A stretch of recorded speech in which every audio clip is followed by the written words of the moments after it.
Hi everybody, it's Dr. Simon. I wanted to go over a couple of things regarding the discussion board and grading so that you all are completely on the same page as I am when we're looking at grading so that you're able to receive the maximum points. So what I want to do is I want to go over the rubric. Remember that the rubric is going to be in the Getting Started section, Assignments and Rubrics.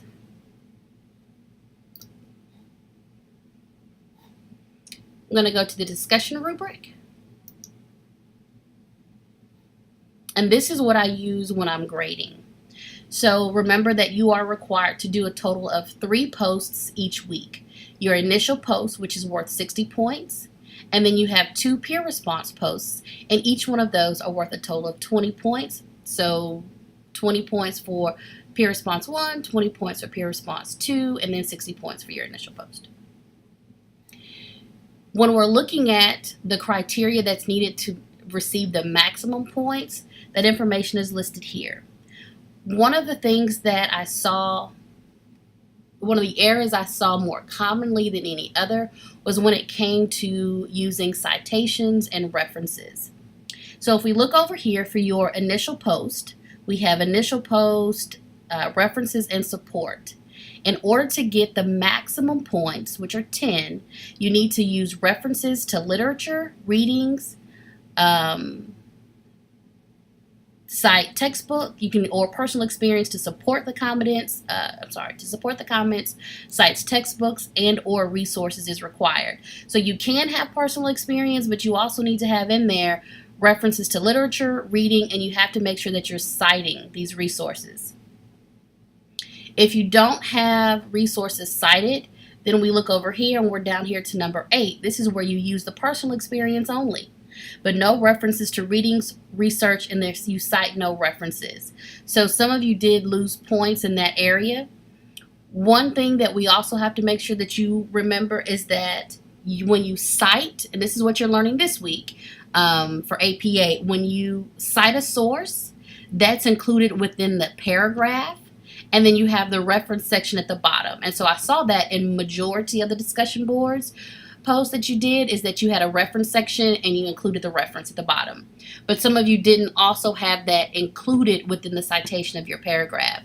So what the difference looks like is if I am using information that I gathered from the article. So this week you guys are reading about APA. So if you found information in the article about APA writing language is used to bring consistency within the counseling professional writing community. So you got that from the article and you put that in your paragraph. You need to cite that within the paragraph. So according to last name only, when you use the author, you only put the last name.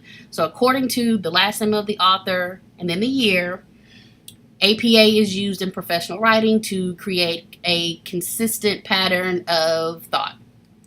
Then at the bottom, you'll put your reference section. You also need to cite and use references in each one of your peer responses. This was another area that was commonly missed. So if we look at our peer responses, they're here. You have first reply, post references, and support. You have that again in the second reply, post references, and support. So in order to receive the full credit for that, you use references to literature, readings, or personal experience to support comments. Cites, textbooks, and or resources required. If you do not include resources, then it brings me back here to use as personal experience, but no references to readings or research, and you cite no references. So that's going to bring you from the 5 points to the 3 points. Same thing in the second post. So if you're trying to figure out where points got taken off, there's a little rubric, so you should see it where I do the grade. I have a little radial dial. So if you lost points, you should see the area where those points were taken off. And I also left comments. So please make sure that if you don't see the comments, let me know. If I took points off, I always leave a comment so you know where those points came off. If you got full credit, I just give you 100 and I move on. But if you got points taken off, I explain why those points are taken off because I don't want you to continue to make the same mistake. I want you to be able to improve so that you can receive full credit. Overall, the posts were great. You guys did a great job. There are some of you that still need to complete your 2-peer responses. If you're having any issues, if you're not able to get to your computer, you're having issues related to the hurricane, please let me know. If you did post your peer responses and your initial post, your grade is already posted. If for some reason you don't see it, please let me know. All right, the other thing I wanted to talk about real quick is your quiz for this week. This week you had the APA checklist quiz. On this quiz you are allowed 2 attempts. When you take it the first time, look at the questions, pay attention, and then you can take it again. Don't wait for a grade from me. You get instant feedback when you take it the first time. So if there's some areas where you need to make corrections, you should be able to make those corrections based on the feedback that you get instantly after you complete the quiz. So that's a question that some students have had in the past, is they're waiting for me to grade it and they miss the deadline to do it the second time. You do not have to wait for a grade from me. You get instant feedback that should help you if you're going to take it for the second time. In order to take the quiz, you need to make sure that you download the paper. So you have an example paper, and that's all this is an example. Please don't read it for content. It's not used to give you any type of educational background on teen dating violence. These are just very small excerpts that we're taking from a much larger paper. I just want you to look at this one for formatting. So this is how your papers need to be set up for this class. You need to always have a running head. You need to always have only these 3 items right here. I don't need the date. I don't need the name of the course. We are going to follow APA, and APA asks for the title, the name of the author, and the affiliation of the university. You don't have to do an author's note. You may see that in your APA book. You don't have to do that because you guys are not submitting this for a paper. For a journal. This one gives you an example of an abstract. I don't think I required any abstracts in this. It's not a bad thing to have, but I don't think I required any of those in the paper that you're going to submit this semester. But everything else is a requirement. This is how your header needs to look.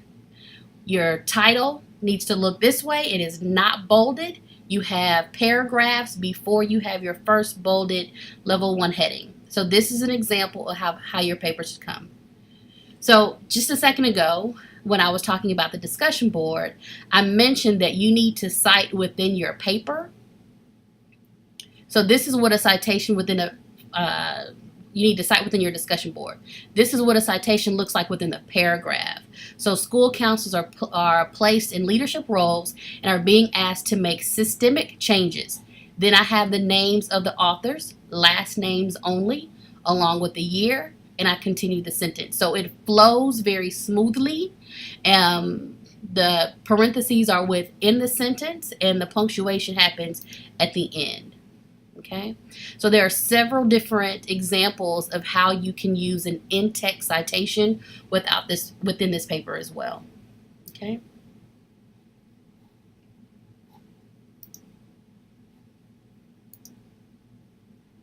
All right, if you have any questions, please let me know. You're always more than welcome to put questions here within the course wall, or you can send an email to me so that I can respond.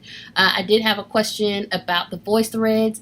I graded the discussion boards, the written, but I didn't have all of the video VoiceThreads. There were some students that had some problems uploading, so I do still need to go back and grade those. So I should have those to you, if not by today, by the end of tomorrow. But those were more of a, is an introduction. So if you did it, then it's 100, because there was no educational content. You were just saying hi to everyone, and we were speaking back to you. Okay. If you have any questions, comments, concerns, please let me know. You can email me or you can put them here. Have a great day.